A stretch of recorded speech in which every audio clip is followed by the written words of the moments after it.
चले ये सांस किसकी मेरा कर्म तू ही जाने क्या बुरा है क्या भला तेरे रास्ते पे मैं तो आंख मूंद के चला तेरे नाम की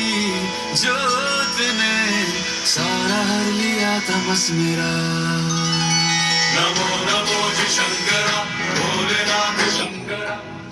लोकनाथ शंभो हे शिवाय शंकरा नमो नमो जी शंकरा भोलेनाथ शंकरा रुद्रदेव हे महेश्वरा पांडवों ने पश्चाताप के लिए तप किया ना वो भारत युद्ध के बाद अब भोलेनाथ भैंस के रूप में थे जब भीम ने उनको आगे पकड़ लिया